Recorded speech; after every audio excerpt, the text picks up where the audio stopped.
الحمد لله وكفى والسلام على عباده الذين اصطفى أما بعد فأعوذ بالله من الشيطان الرجيم بسم الله الرحمن الرحيم والذين يؤمنون بالغيب ويقيمون الصلاة ومما رزقناهم ينفقون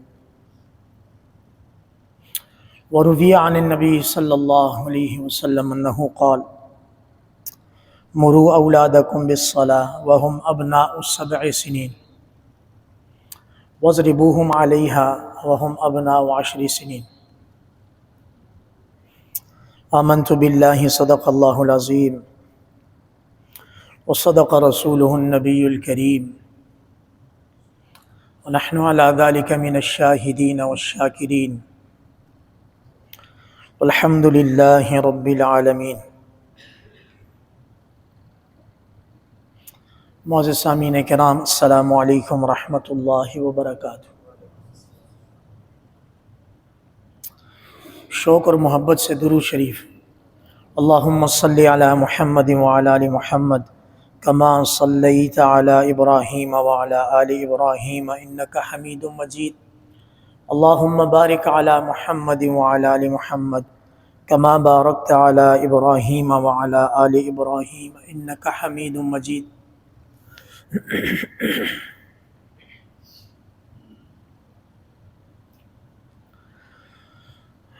قابل احترام سامعین، اس دنیا میں اولاد اللہ رب العزت کی بڑی نعمتوں میں سے ایک نعمت ہے۔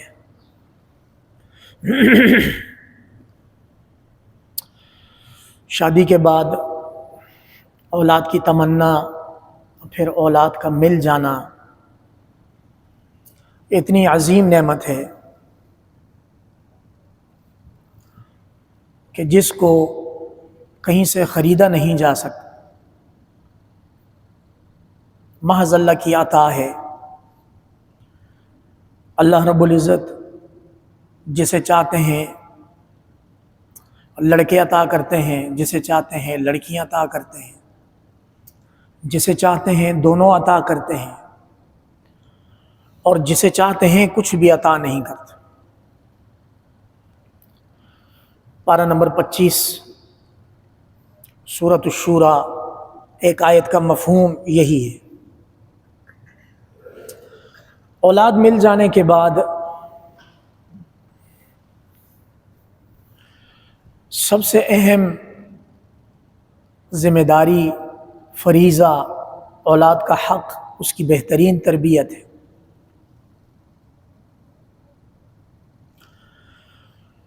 بہترین تربیت میں اس کو اچھا کھلانا، پلانا، پہنانا، اور اس کے ساتھ ساتھ اس کے عقیدے کو پروان چڑھانا بھی ہے۔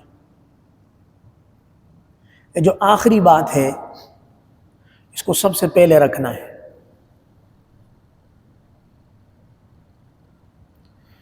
آج سفر کی 6 تاریخ ہے، 1 اگست ہے 1447 ہجری۔ آج کے ہم اس جمعہ کے موضوع کو، عنوان کو بچوں کے نام کرتے ہیں۔ بچوں کو اللہ رب العزت پر ایمان، انبیاء پر ایمان، تمام کتابوں پر ایمان، قرآن مجید پر ایمان کے ساتھ تلاوت۔ میری باتیں سمجھ آ رہی ہیں؟ تمام انبیاء پر ایمان، لیکن قرآن مجید پر ایمان کے ساتھ اس کی تلاوت بھی لازمی ہے، صرف ایمان کافی نہیں ہے۔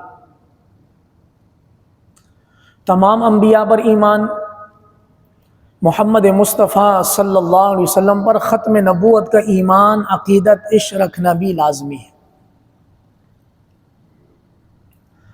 اور یہ چیزیں اگر ہم بچوں میں چھوٹی عمر میں ہم ٹرانسفر کر دیں تو اگلی زندگی ان کی بڑی کرداری رہے گی، با کردار۔ اور اگر ہم چھوٹی عمر میں بچوں کو اس طرف توجہ نہیں دلائیں گے اور یہ کہتے رہیں گے کہ ابھی بچہ ہے، ابھی بچی ہے، تو یہ نظریہ رکھنے والے والدین کو بعض اوقات وہ ٹھیس پہنچتی ہے بچوں کی طرف سے کہ جس کو الفاظ میں بیان نہیں کیا جا سکتا،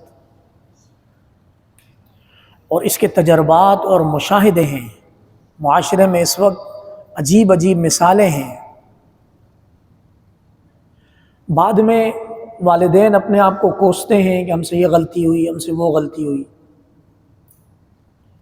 اب کیا کرنا، ہائے ہائے جب چڑیاں چگ گئیں کھیت۔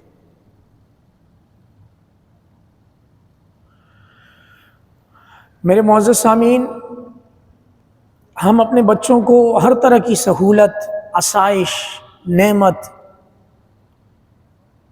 ان کو دینے کی ہم سر توڑ کوشش کرتے ہیں، اور اگر اس کو میں مزید بیان کروں کھل کر تو ہم اپنے بچوں کو سہولت دینے کی خاطر حلال اور حرام میں فرق بھی نہیں کرتے۔ بیوی بچے اپنے اپنی زندگیوں میں ہیں، گھر پر ہیں یا کہیں اور ہیں، والد کہیں اور محنت کر رہا ہے، اس فیلڈ میں محنت کرتے ہوئے اپنے بچوں کا اسٹینڈرڈ، اپنے بچوں کا لائف سٹائل اپ گریڈ کرنے کی خاطر وہ حلال حرام مکس کر جاتے۔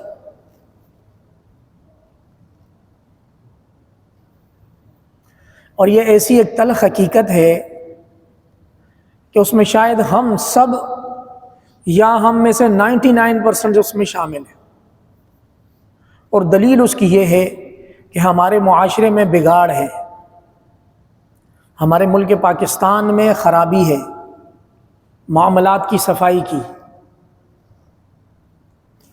اور اس کونے سے لے کر اس کونے تک درمیان میں امام صاحب شامل، کیونکہ ہم لوگ ہی باہر مارکیٹ میں جا کر کام کرنے والے ہیں۔ ایسا تو ہرگز نہیں ہے کہ مسجد میں بیٹھنے والی مخلوق الگ ہے اور مارکیٹ میں بسنے والے لوگ الگ ہیں، ہم لوگ ہیں۔ گلگت بلتستان سے لے کر کراچی تک، گوادر پسنی سے لے کر کشمیر تک، سب ہم لوگ ہیں، اور مطمع نظر ہمارا دنیا کمانے سے، محنت کرنے سے، اللہ کسی کو بچا لے تو یہ اللہ کی خاص رحمت۔ مجموعی طور پر ہم اپنے بیوی بچوں کی خاطر حلال حرام کو مکس کر جاتے ہیں، اور جب حلال حرام مکس ہوتا ہے تو پھر یہ آپ کا گمان ہے کہ رزلٹ صحیح آئے گا۔ کسی گاڑی میں آپ بالکل لو کوالٹی کا فیول ڈالیں، بالکل سٹینڈرڈ سے نیچے کا، تو اس کی پاور پہ بھی فرق آئے گا، اور اس کا انجن مسنگ کرے گا، کچرا آ گیا۔ آپ اپنے معدے میں مکس مال ڈالیں اور آپ یہ تمنا رکھیں کہ اس مکس مال سے جو طاقت بنے گی اس سے نیکیاں وجود میں آئیں گی، یہ خام خیالی ہے، ایسا نہیں ہو سکتا۔ یہ دینی مثال نہیں ہے، یہ میں آپ کو سائنسی مثال دے رہا ہوں، تکنیکی مثال ہے۔ جو فیول آپ ڈالیں گے وہ رزلٹ نکلے گا۔ اللہ،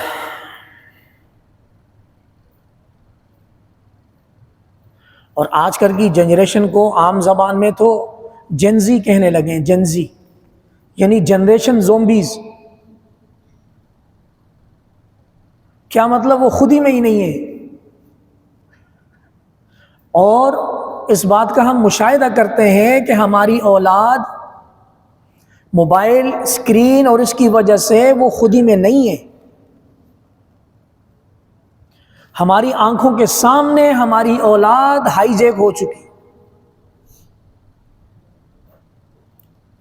آپ کے سامنے بیٹھے ہیں، ان کا دل ہی نہیں لگ رہا اپنے بڑوں کے پاس، اپنے امی ابو کے پاس، اپنے دادا دادی نانا نانی کے پاس، ان کا دل بالکل بھی نہیں لگ رہا۔ وہ کہہ رہے ہیں یہ ٹائم جا رہا ہے، ہمیں موبائل دیں تاکہ ہم موبائل دیکھیں۔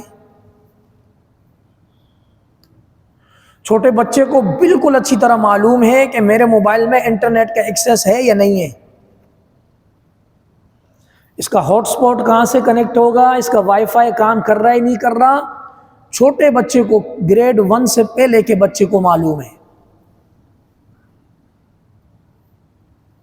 وہ اولاد جو جس کو نہ ملے وہ ساری زندگی سر نیچے پاؤں اوپر کر کے رکھے، اللہ طے کر چکا ہے نہیں ملے گی تو نہیں ملے گی،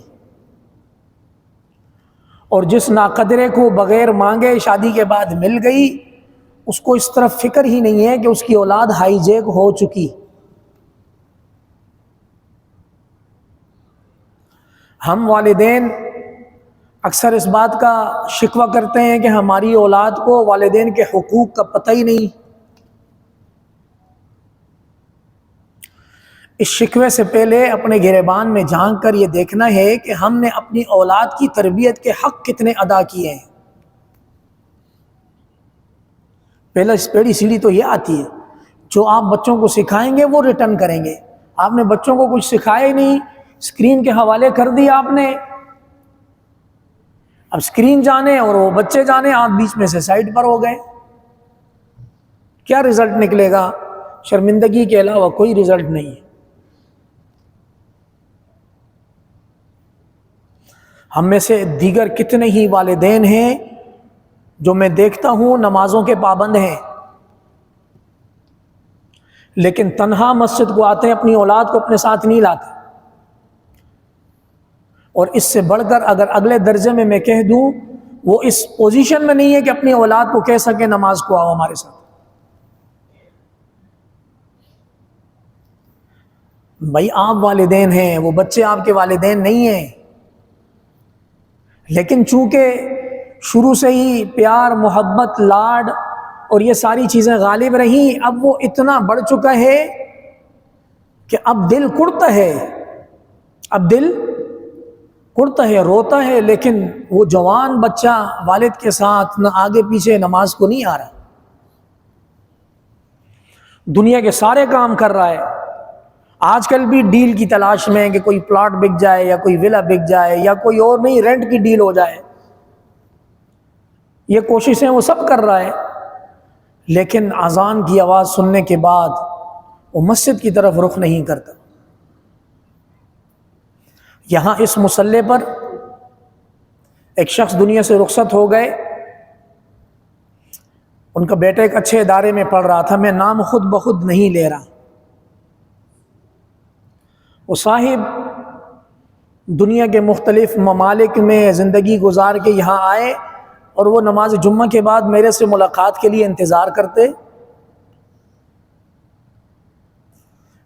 میں نماز جمعہ کے بعد تھوڑا تاخیر سے فارغ ہوتا ہوں، وہ آتے ملاقات کرتے، میں ان سے ملتا، ان کا وہ صاحبزادہ آتا، وہ بولتا ڈیڈی چلو نا لیٹ ہو رہے ہیں، ڈیڈی چلو نا لیٹ۔ اب ایک طرف امام صاحب، دوسری طرف اپنا اکلوتا بیٹا، اب ڈیڈی ایک طرف مجھے دیکھیں اور ایک طرف ان کو دیکھیں، بچے کے ساتھ وہ گاڑی پہ آئے ہوئے، تو میں شرم کے مارے ان سے کہتا جی آپ کا صاحبزادہ آپ کو لے جا رہا ہے، آپ ان کے ساتھ چلے جائیں۔ ڈیڈی کی آنکھوں میں آنسو، اور وہ مسجد سے چلے جاتے۔ کرتے کرتے ان کا وقت پورا آیا، ہم نے نماز جنازہ ادا کر کے ان کو بحریہ قبرستان میں دفنا دیا۔ اب وہ بچہ مسجد کے کونے سے روتے ہوئے اٹھتا نہیں ہے کہ ہائے رے کاش میں اپنے والد صاحب کے ساتھ مسجد میں اس وقت بیٹھا رہتا کہ میرے والد صاحب مسجد میں بیٹھنا چاہتے تھے اور میں ان کو گھر لے جانے کی جلدی کرتا۔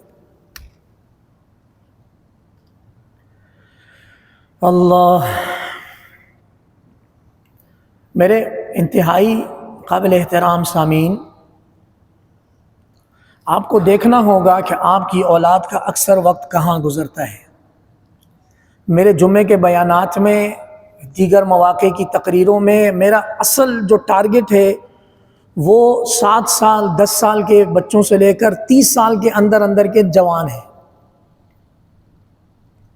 جو بڑی عمر کے لوگ ہیں انہوں نے ہم سے اچھا زمانہ دیکھا ہوا ہے، خاندانی اقدار، دین اسلام کی پاسداری ہم سے اچھی ان کو آتی ہے،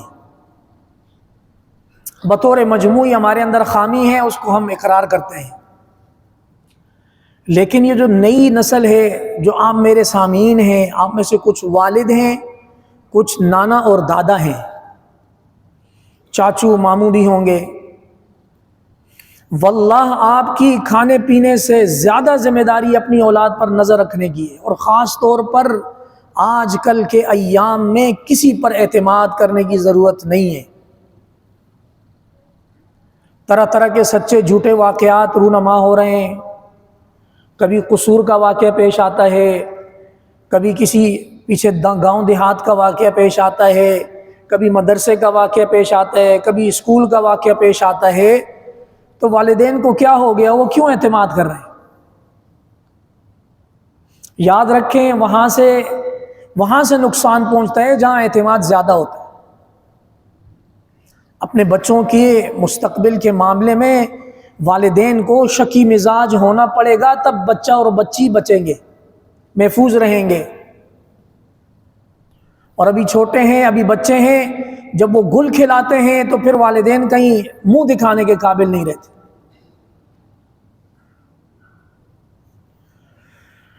کیا ہو گیا ہمیں کہ ہم اپنے بچوں اور بچیوں کو گڈ ٹچ اور بیڈ ٹچ کا خود سے نہیں بتاتے؟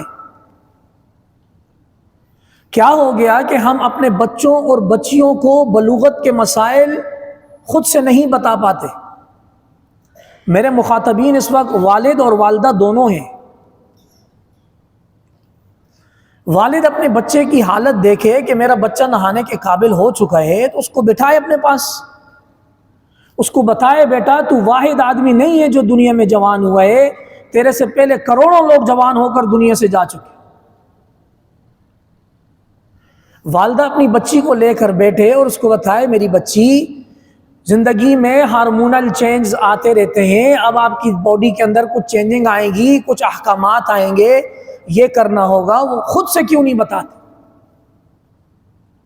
بہت بڑی ناانصافی ہے کہ ہم اپنے بچے اور بچی کو معاشرے کے حوالے کرتے ہیں، دوستوں کے حوالے کرتے ہیں، پھر دوست اس گھاٹی میں لے کر جاتے ہیں جہاں سے واپسی ممکن نہیں۔ دوسرا بڑا المیہ ہمارا، ہم دیکھتے ہیں کہ چھوٹے بچے بہت کم مقدار میں اپنے پیرنٹس کے ساتھ مسجد آتے ہیں۔ مسجد آنے کے ساتھ ہمارے رویے ان کے ساتھ بڑے ترش ہیں۔ کوئی چھوٹا بچہ یہاں پہلی صف میں آ گیا تو سائیڈ والا نمازی اس کو پکڑ کے پیچھے کرتے، اونچی آواز سے کہہ دے بھائی اس کو کونے میں لے جاؤ۔ کیوں بھائی؟ وہ بچہ آپ سے پہلے آیا ہے، پہلی صف میں آ گیا، اس کا حق ہے وہاں بیٹھنا۔ ہم یہ شکوہ کرتے ہیں کہ ہماری اولاد مسجدوں کو نہیں آتی، تو مسجدوں سے دور ہم خود کر رہے ہیں نا۔ اس کو پچھلی صف میں بھیجا، پچھلی صف والے نے پیچھے، وہ نکل کے مسجد سے باہر چلا گیا۔ اب اس کو رسیاں بھی ڈالو وہ مسجد نہیں آئے گا۔ آ گیا مسجد، اس کو، وہ بچہ ہے، بچے کا کام شرارت کرنا ہے، بڑے کا کام شرارت کو برداشت کر کے اس کی تربیت کرنا ہے۔ یہ تو ہم اپنی ذمہ داریوں سے ہاتھ جاڑ رہے ہیں۔ بچہ آ گیا، اس کو پیچھے کیا اور باہر چلا گیا، اور جہاں کہیں ڈیبیٹ ہونے لگی تو وہاں ترکی کی اور عرب ممالک کی مثالیں دینے لگی کہ بھائی وہ ان ممالک میں تو بچوں کو بڑا پیار اور محبت سے ڈیل کیا جاتا ہے، تو یہاں نفرت کس نے دی؟ بچہ آئے، پہلی صف میں کھڑا ہو، اپنے والد کے ساتھ کھڑا ہو، دو بچے ہیں، درمیان میں بڑا شخص کھڑا ہو، دائیں بائیں اس کے بچے کھڑے ہو جائیں، نماز ہو جائے گی انشاءاللہ۔ ہمارا سب سے بڑا المیہ یہ ہے کہ ہم نے بچوں کو جو ترجیحات دی ہوئی ہیں، وہ اچھا کھلانا ہے، کل فلاں ہوٹل سے کھایا تھا، آج اس ہوٹل سے کھائیں گے، اچھا پہنانا ہے، اس برانڈ کی چیزیں پہن لی، اب دوسرے برانڈ کی چیزیں پہننی ہے، مہنگی فیس والے اسکول میں ڈالنا ہے تاکہ کہیں گیدرنگ ہو تو ہمارا بچہ یہ بتا سکے کہ میری ماہانہ فیس اتنی ہے۔ کیا حاصل؟ کچھ نہیں، رسیدیں ملیں گی آخر میں۔ غیر مہذب ڈگری یافتہ لوگوں کا اجتماع، غیر تربیت یافتہ، غیر مہذب تربیت یافتہ لوگوں کا اجتماع۔ دلیل لے رہے میرے سے، شادی بیاہ کا کھانا ہو، اللہ کی نعمتوں کی ضیاع کرنے کی انتہا، سارے اکثر پڑھے لکھے لوگ مدعو کیے جاتے ہیں۔ اللہ کا کرم ہے، تحدیث بن نعمت کے طور پر مسجد عاشق کی پارکنگ قدر بہتر ہوتی ہے۔ عمومی طور پر کسی مسجد کے باہر آپ گاڑیوں کی اور جوتیاں اتارنے کی حالت دیکھ لیں۔ اے ٹی ایم مشین پہ اے ٹی ایم یوز کرتے ہوئے جو پرچی نکلتی ہے، میں اس مثال کو بیان کرتے ہوئے پانی سے شرمندہ ہو جاؤں۔ عموماً اے ٹی ایم مشین اور پرچی ایک پڑھا لکھا شخص نکال سکتا ہے، ان پڑھ بہت کم نکالتا ہے، اس کو پتہ ہی نہیں ہے کہ وہ تو مارتے بولتے ساتھ کسی کو لے کے جاتے ہیں۔ مجھے معلوم ہے ہمارے بیریا کی 10 ملازمین ہیں، وہ کسی پڑھے لکھوں کو ساتھ لے جاتے ہیں، بولتے ہیں اس کارڈ میں سے اتنے پیسے وہاں لگا، اس کو پتہ ہی نہیں اے ٹی ایم کا کام کیا ہے۔ لیکن جو پڑھے لکھے لوگ ہیں ان کے لیے اے سی والا بوتھ لگایا ہے، اور اب تو یہ ہماری کونے والی جو اے ٹی ایم مشین ہے اس میں جو ڈسٹ بن ہے اس کو اٹھا کے درمیان تک لے آئے ہیں، اوپر اٹھا دیے، اور خدا کا واسطہ ہے جو پرچی نکلے اس ڈسٹ بن میں ڈالو۔ ڈسٹ بن میں نہیں ڈالیں گے، پرچی نکل کے نیچے پھینک۔ کیا ہو گیا بھائی؟ تھے تو وہ آبا تمہارے ہی، مگر تم کیا ہو؟ ہاتھ پہ ہاتھ درے منتظر فردا ہو۔ علامہ اقبال کے دل کی کڑن واقعی حقیقی کڑن ہے۔ ان سب لوگوں کو بٹھا کر بولو اپنے آبا و اجداد کے قصے سنائیں، ایسے ایسے قصے سنائیں گے آپ حیران ہو جائیں، اور اپنی باری آئے تو کچھ بھی نہیں۔ ہمیں اپنی اولاد کو تربیت میں سب سے مقدم رکھنا ہوگا، اور اگر تربیت میں ناکامی ہے تو دیکھنا ہوگا کہ ہمارا بچہ ہماری بچی 24 گھنٹے میں سے زیادہ ٹائم کہاں گزارتے ہیں۔ آیا وہ مسجد یا مدرسے میں گزارتے ہیں، اسکول میں گزارتے ہیں، یا اپنے پیرنٹس کے پاس گزارتے ہیں؟ جہاں زیادہ وقت گزارتے ہیں وہ الزام میں سب سے پہلے ہونے چاہیے۔ اگر وہ مسجد مدرسے میں گزار کر غیر تہذیب یافتہ، غیر تعلیم یافتہ ہیں تو مسجد اور مدرسہ ذمہ دار ہے۔ اگر اسکول میں زیادہ ٹائم گزرتا ہے، ہاسٹل لائف ہے، تو اس صورت میں وہ ادارہ ذمہ دار ہے۔ اور اگر بچے اپنے پیرنٹس کے سائے میں غلط تربیت حاصل کر رہے ہیں تو پیرنٹس ذمہ دار ہیں۔ اکثر ادارے اس وقت بالکل پی ٹی ایم میں بالکل واضح طور پر کہہ دیتے ہیں کہ ہم آپ کا بچہ ہمارے پاس 5-6 گھنٹے آتا ہے، 16 سے 18 گھنٹے وہ گھر میں ہوتا ہے۔ اگر گھر سے وہ غلط چیزیں لے کر ہمارے ادارے آیا تو ہم اس کی تعلیم کو ڈسکنٹینیو کر دیں گے، کیونکہ بچہ زیادہ ٹائم آپ کے پاس ہے۔ اور یہ حقیقت ہے کہ بچے کی بہترین تعلیم و تربیت والدین اور خاص طور پہ والدہ کی گود کے علاوہ کہیں ممکن نہیں ہے۔ استاذ، مدرسہ، مسجد، اسکول، یہ سب سیکنڈری ریسورسز ہیں۔ سب سے پہلی جو کوکھ ہے والدہ کی، وہ سب سے اہمیت کی حامل ہے۔ اب اگر والد اور والدہ خود ہی ٹک ٹاک پر مصروف ہیں تو بچہ بڑا ٹک ٹاکر بنے گا۔ ایک دو واقعات سنا کر میں اپنی بات کو مکمل کرتا ہوں، اور میری بات کا حاصل یہ ہے کہ بچوں کو آسائش دینے سے زیادہ تربیت دیں۔ بچوں کو اے سی کی عادت، گاڑیوں کی عادت اور یہ بڑی بڑی نعمتوں کی سہولت دینے سے زیادہ بہتر ہے ان کے انٹرنل کو مضبوط کریں۔ میرے بچے یہ نعمتیں آج ہیں، عین ممکن ہے 10 سال بعد نہ ہو۔ تمہارا امیون سسٹم، تمہارا اندرونی دفاعی سسٹم اتنا مضبوط ہونا چاہیے کہ کلمہ توحید، ایمان باللہ، ایمان بالرسل، ایمان بالکتب، یہ تمام جو ایمان مجمل، ایمان مفصل ہے، میرے بچے یہ تیرے سینے میں زندہ ہونا چاہیے۔ تو یورپ میں رہے، تو امریکہ میں رہے، تو دنیا کے جس بر اعظم میں رہے، سب سے پہلے تو موحد مسلمان ہے، اپنی مسلمانی کا پاس رکھ، پھر دنیا کو فتح کر۔ کس نے منع کیا ہے؟ دین اسلام کبھی بھی ایجادات میں، ترقی میں رکاوٹ نہیں بنتا۔ دین اسلام نئی ایجادات کی راہیں طے کرتا ہے۔ دین اسلام ترقی کی رکاوٹوں کی منزلوں کو سیدھا کرتا ہے۔ کبھی بھی مریخ پر جانے سے دین اسلام منع نہیں کرے گا، کبھی بھی اپنی سیٹلائٹ چھوڑنے سے دین اسلام کبھی رکاوٹ نہیں بنے گا۔ تو میری بات کا حاصل یہ ہے کہ بچوں پر نگاہ رکھیں، بچوں کے معاملات میں شکی مزاج ہوں، تھوڑے سے، اتنے زیادہ براڈ مائنڈڈ ہونے کی ضرورت نہیں ہے، نقصان ہو جائے گا، پھر بعد میں ہاتھ کچھ بھی نہیں آئے گا۔ بچوں کو خود پاکی ناپاکی نہانے کے مسائل خود بتائیں، لڑکا ہے تو والد بتائے، لڑکی بچی ہے تو والدہ بتائے، اس کو معاشرے کے رحم و کرم پر چھوڑ کر بہت بڑی آپ غلطی کر رہے ہیں۔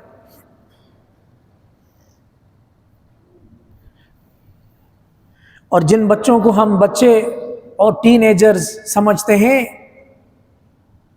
وہ کچھ تاریخی اوراق اٹھا کر دیکھیں۔ غزوہ حنین کے بعد حضور علیہ السلام نے عتاب بن اسید رضی اللہ تعالیٰ عنہ کو مکہ مکرمہ کا گورنر مقرر کیا۔ ان کی عمر تھی 17 سال۔